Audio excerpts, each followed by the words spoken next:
Welcome to the East Lock Control Center. To start, press the number sign.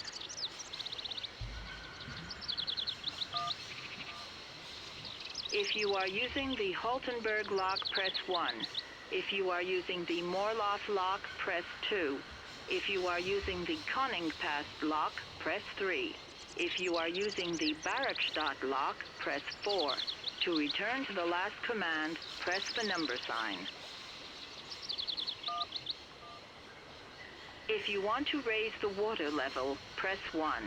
If you want to lower the water level, press 2. To return to the last command, press the number sign.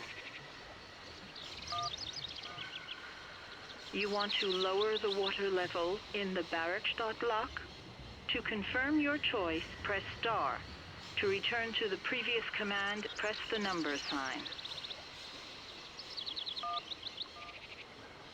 Your request has been logged. Unfortunately, our regional technician is currently on holiday, and no replacement is available. We will reply to your request within 48 hours. In case of an emergency, please operate the lock system manually. We apologize for delays to our service.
Hey there, on the boat.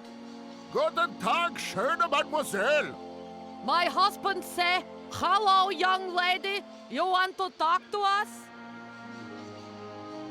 Right, I've got it.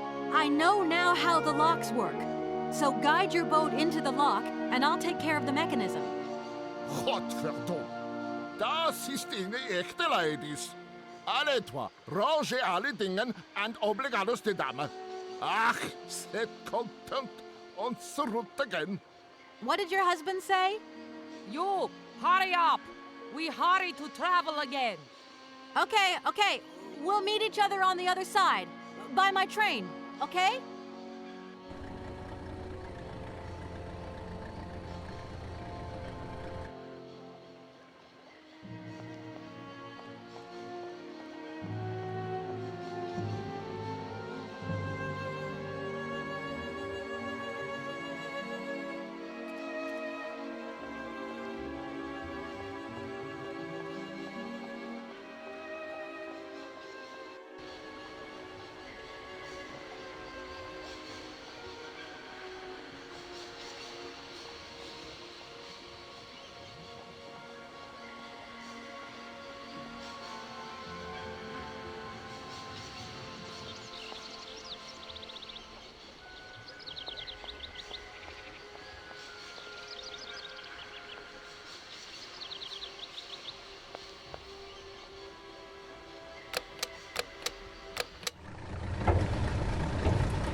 Hey there! Da, barge on other side. You still need us? What do we do now to tie my train to the barge? Mademoiselle Takatak, Lokokoko Mitchen. What did your husband say? You attach chain to train and chain put train with barge. Hop, catch it up.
Hello, Kate Walker here. Miss Walker, this is Professor Ponce. I'm about to start my lecture on the Yukols at any moment. Please make haste to come. Okay, I'll give it my best. Excellent. We'll be in the main lecture hall. See you soon.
Ah, there you are, Miss Walker. Good, good. Take a seat quickly. I'm impatient to start my lesson.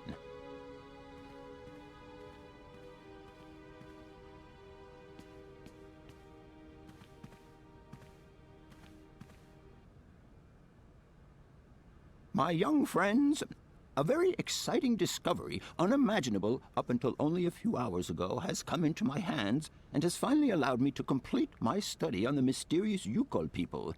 Lights, please. The Yukols are a people from the far north about whom very little is known. They live far away, very far away, on the frozen borders of Syberia. This distance and the climatic conditions of the region, which are unfavorable to human existence, have limited the size of the Yukol population and kept it out of reach of the scientific world. The handful of slides that follow are actually the only documentation we have in our possession. It was a Russian explorer who made these drawings and took these photographs 100 or so years ago. Today, we owe what we know about the Yukol people and their culture to him. We know that the origins of the Yukols date back to the last ice age. Curiously, evidence of their presence has been found in Western Europe, and more precisely in the prehistoric caves at the heart of the Alps. This people, it seems, undertook a long migration over centuries towards the far north of the globe. The reasons for this migration are due to the importance of the mammoth in their craft, trade, and culture. They used them for transportation and as beasts of burden. The mammoth brought them meat, skins, fat, and ivory. Man and animal lived in symbiosis. There's no doubt about it. Mammoths started to drift away from the region due to changing climatic conditions, and the Yukols followed them to the north, to the edges of Syberia. Prehistoric cave drawings, identified as Yukol in origin, first led me to the extraordinary hypothesis that the Yukols had managed to domesticate the mammoth. They are, to the best of our knowledge, the only prehistoric people to represent a man riding a mammoth. Today, because of this genuine mammoth skin effigy, identified by myself as an authentic Neolithic object, I can confirm this hypothesis. Yukol forebears managed to tame mammoths. Prehistoric man uses little imagination. He draws what he sees and represents scenes from real life. This familiar day-to-day object is actually a children's toy. As we have seen, Yukol existence was inextricably linked to that of the mammoth. They used its skin for clothing and to make the roofs and walls of their houses. They used the tusks to build the frameworks of their homes, as well as weapons, tools, and jewelry. Curiously, the disappearance of the mammoth 12,000 years ago had no immediate effect on the Yukol's way of life. It seemed that for a long time after, the people maintained their strong bond with the mammoth through the centuries. As incredible as it may seem, the Yukol people have continued right up until the start of this century to feed themselves on mammoth meat and to use the skin for clothing and shelter. Their ivory craftwork industry is still flourishing. It would appear that to preserve ancestral customs, the Yukols learned how to exploit through the centuries the large number of frozen mammoth carcasses that were perfectly preserved in the ice of the Siberian tundra. They have been able to live mainly off this enormous freezer stock for almost 30 centuries. As plausible as this explanation may seem, it seems it is not enough for the scientific community who, I will confess, is greatly perplexed by the question. In the absence of acceptable scientific evidence, we have to make do with Yukol shaman artifacts. The research department that I have the honor to represent today lends no credence to the myths and legends that these tribal charlatans peddle. We have to take their stories at face value, mere tales to while away the long Siberian winter. The legend of the Siberian ice ark is a very good example. You are invited to find out for yourselves from the pamphlet that I had passed around to you. This legend would have us believe that today, somewhere on a lost island to the north of Syberia, there are living mammoths still in existence, a sort of hangover from the Ice Age. This small herd has been miraculously preserved for more than 120 centuries by the Yukol's tender care. And the island on which the pachyderms are said to live is called Syberia. My friends, I advise you to resist the temptation you may have to believe in this pish and tish. The island of Syberia is not charted on any map, and the idea that mammoths have survived to the 21st century is an idle scientist's pipe dream. The Yukols were sadly among the first victims of the colonization of continental Syberia led by the Russians in the 20th century. The Kolkhoz and Sovkhoz systems, as well as the exploitation, disdain, and humiliation people had to suffer, marked a definitive break in the Yukol's traditional lifestyle. Since the collapse of the communist regime, the Yuko population finds itself confronted with the same political and social upheavals that other Siberian communities are experiencing. There are two consequences to arise from this. Some Yukos have lost their tribal identity and have integrated into the Russian population. Others, however, have sought long and hard to re-establish links with their ancestral culture that was lost under the Soviet regime. Now, at the start of the 21st century, the last true surviving Yukos have gone to live on the vast territories of their ancestors. Nobody knows today where they live or how they survive. Their very existence would be a matter for speculation if they did not turn up periodically at the tundra's most isolated fur trading posts to exchange mammoth tusks for essential items. There ends my lecture for today. Thank you for being among us today, Miss Walker. Please make your way to the laboratory where you will find your mammoth doll. There are also photocopies of my lectures should you so require them.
Everything okay?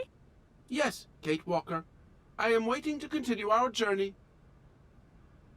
I'm off, Oscar. See you later. Yes, Kate Walker.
Hello? Where are you? Hi, Dan. I'm in Barrickstadt. What? Is that a town? I hope the man you're looking for lives there. Are you coming home soon? From what I gather, it's one huge university with an extraordinary station aviary. If you could only see it, there are trees and birds everywhere. It's so weird here. Sounds like a great place for a bit of sightseeing. So, are you coming back soon? I don't think so. In fact, the train I'm traveling on has some kind of a mechanical problem. We've been forced to stop here. Us? I thought you were alone. Who's with you? Oscar, the train engineer. You're messing around with mechanics now, are you? Don't be so stupid, Dan, please. Oscar is an automaton created by Mr. Varlberg, the man I'm looking for. And he's not any old robot. He's a sophisticated butler type, if you see what I mean. He's a bit obsessive as well. Kate, I don't know what they're feeding you in Europe, but don't you think it's time that you came home? But my mission still isn't finished. To hell with your mission. I don't know why you accepted it in the first place. If you just stuck to the middle of the road, then we wouldn't be in this mess. We? If there's any mess, it's me who's in it. And while I'm trying to come to grips with strange towns, you, my darling, are sitting at home on your butt. I seem to remember we had nothing against my departure. It was only going to be 2 or 3 days, Kate. Please, try to put yourself in my shoes. Your shoes. Not only do I have to fit myself into your diary, but I've got to get myself into your shoes as well? Is there anywhere else Sir would like me to put myself while we're on this subject? Look, I don't want to talk about it now. Call me back when you've calmed down. I was perfectly calm before I picked up your call. I only wanted a few words of encouragement, not your disdain. Was that too much to ask? You can be such a selfish... Takes one to know one, sweetheart.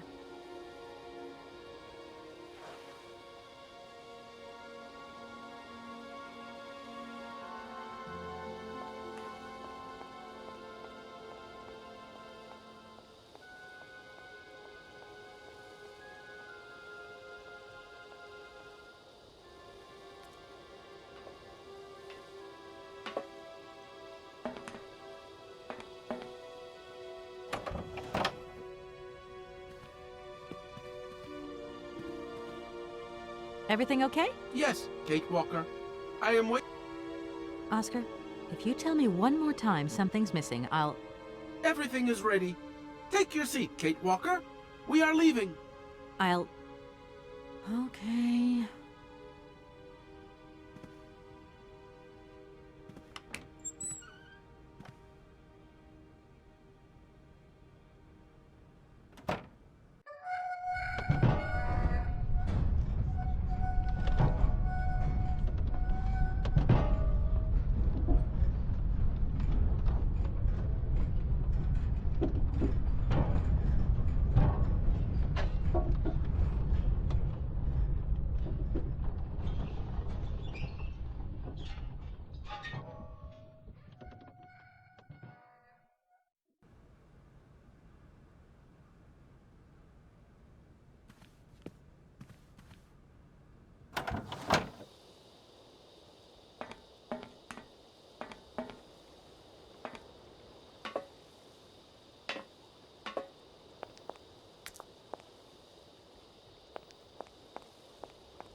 What are you doing there, Oscar? It is imperative that we comply with railroad and customs regulations, Kate Walker. Oscar, don't you think we could drop the trifling details once and for all? We need an exit visa to get beyond the wall, Kate Walker. And you wouldn't know where I could get one of them from, would you? There is usually some form of authority stationed at a guard post that is strategically positioned to issue such a visa. Oscar, don't you think we've wasted enough time already? You neglected to find the clockwork winding mechanism for the train with sufficient haste, Kate Walker. What nerve! And you refused to lend a helping hand. Help that could have been invaluable to me. I agree, Kate Walker. If you weren't so obsessed by procedure, we wouldn't have had a hitch. I am not entirely convinced, Kate Walker. Oscar, please, let's get in the train and leave, can we? Yes, Kate Walker. Give me the visa. I don't suppose you can help me get this visa, then? Your non-supposition is correct, Kate Walker. Okay, see you later, Oscar. Yes, Kate Walker.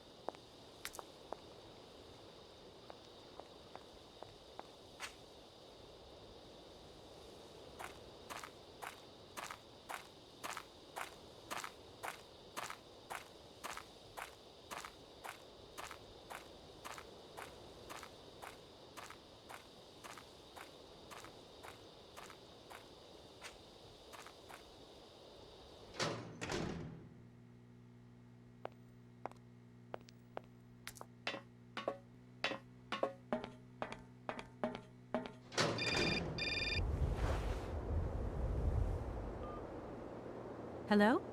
Kate! Oh, is that you? What's going on? Well, I finally got the mechanical train wound, and I hope it's going to take me to Hans Vorarlberg.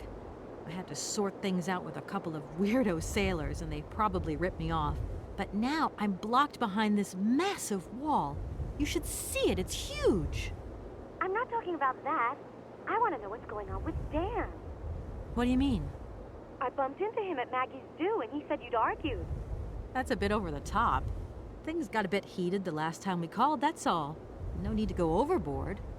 I don't mean to be Miss Melodramatic, but he didn't seem in such great shape. He had his down-in-the-dumps head on. Like Dan has a down-in-the-dumps head. Well, yeah, when that shock of hair flops over his forehead, and his eyes mist up, and his eyebrows kind of creased together. I'd never noticed. Maybe I did go a bit too far, but he's got such a goody two-shoes image of me that sometimes I just lose it. And this case is taking up a lot of headspace. I was just looking for a bit of compassion. Well, you sure got mine. So, what's going down? Like I said before, I'm kind of getting somewhere, but it's slow. This Hans Vorarlberg guy is getting more and more fascinating by the day. Okay, well, anyway, it doesn't sound like you're bored. Not like back here in the office. Every day is boredom day. Just no fun without you. When are you coming back? Shouldn't be long, I hope. Look, I've got to go. See you soon. Well, call us again real soon. And be easier on Dan next time, huh? I'll try.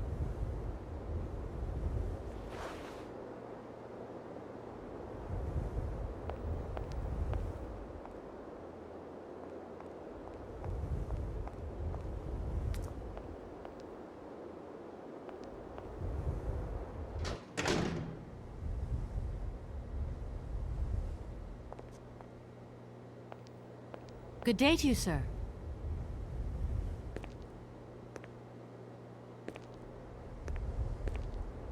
Captain Malatesta, Commander-in-Chief of the Barkstadt border post, at your service, madam. I need a visa to cross the wall and to continue my journey to the east. They told me that you are the only person in a position to issue such a visa. Indeed. This responsibility is part of my duties. However, I am not currently issuing visas because nobody must venture beyond the wall. And why not? It's far too dangerous, in particular for a lady of your standing who is traveling unescorted. Dangerous? What exactly do you mean, Captain? The enemy, miss. The enemy. I've been observing them for several years through my telescope. There's one particular horseman stationed yonder. He's a scout from the invading enemy army. and he's been spying on us. So I have to be extremely vigilant. He knows that I know he's there, you understand? And as long as I keep my eye on him, he won't dare try anything. Are you sure? Please, take a look for yourself. My name is Kate Walker.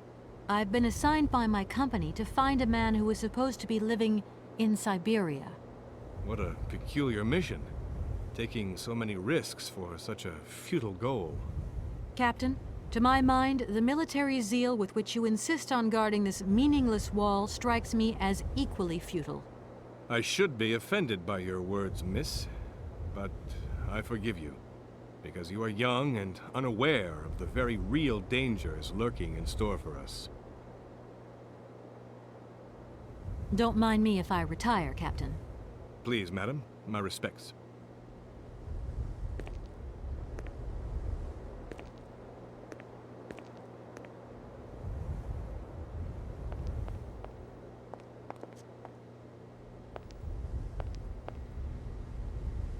Look, broken glasses.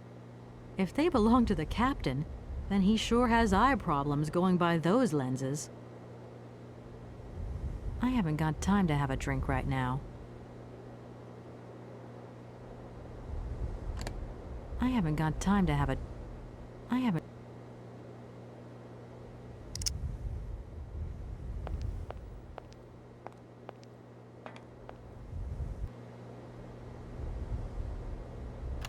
How strange.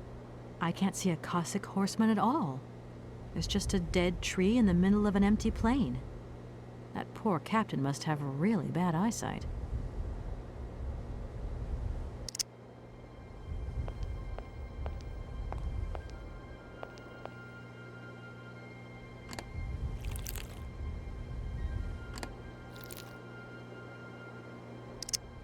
Colonel, sir. Captain, miss. But you have the air of a great officer.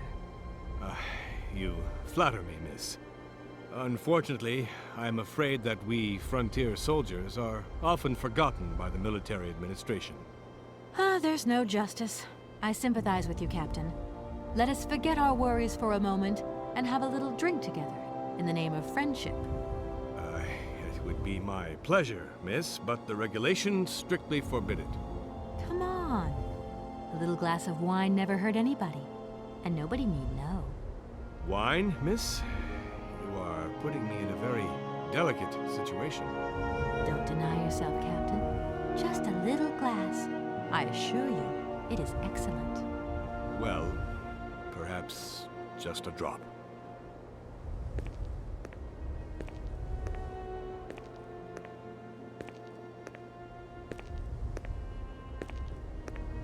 Here's your glass.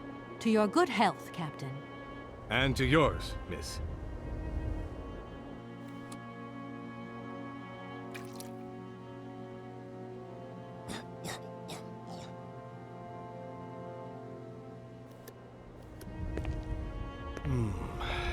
It's been a long time since I've drunk wine in such pleasant company. I admit, it is excellent. Isn't it? You wouldn't think it came from Barrickstadt. It is made from the Amazon forest Sauvignon grape that has been miraculously conserved and cultivated in the station garden. Well, well, well. The university authorities kept that one to themselves. You know, Captain, it is essential that I continue my journey eastwards. Please don't even think about it. As I've said, it's extremely dangerous. The enemy is spying on us. Perhaps your Cossack horseman isn't quite what you thought. Perhaps it's just a dead tree twisted into a strange shape. You should take another look. You never know. Go on, Captain. Give it a try. So be it. I will make this concession to the fairer sex, miss. But it does seem to be quite ridiculous.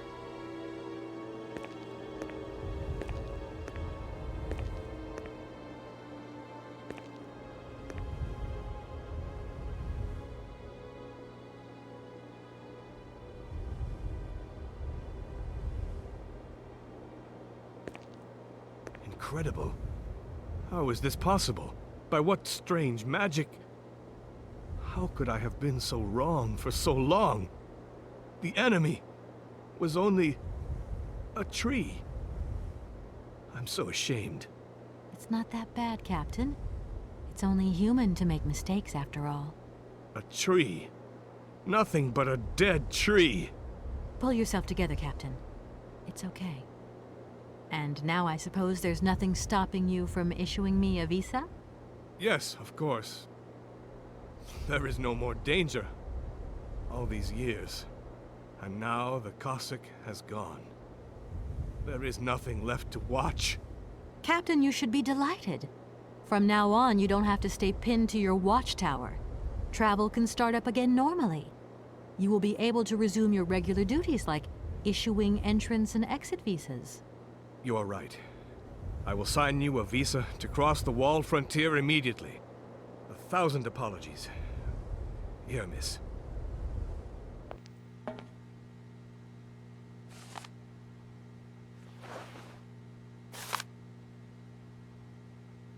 Thank you, Captain. And keep your eyes open.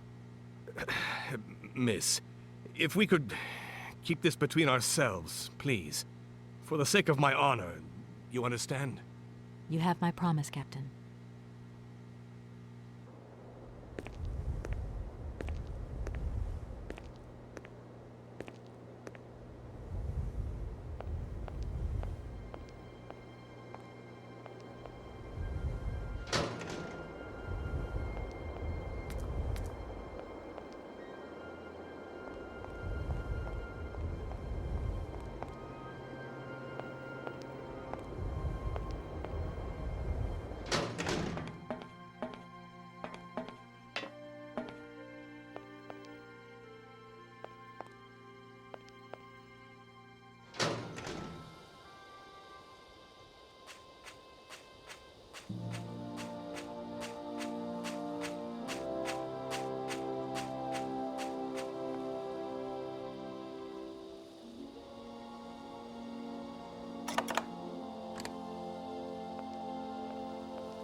Here is the visa. I hope it's regulation, my dear Oscar.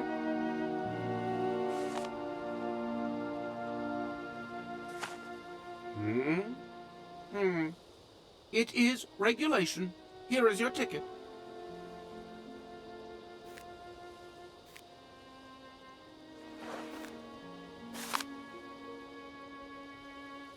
Have a good journey, Kate Walker. So, can we go now? Indeed, we are already very late, Kate Walker.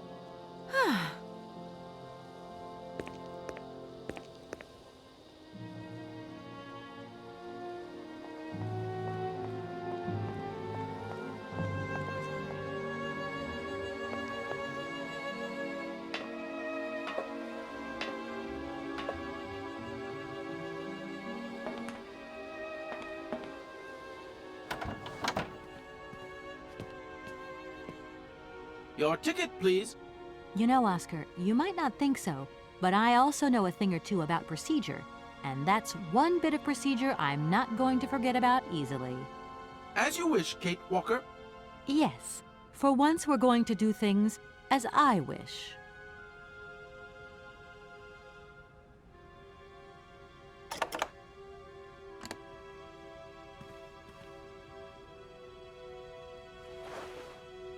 Here you go, Oscar.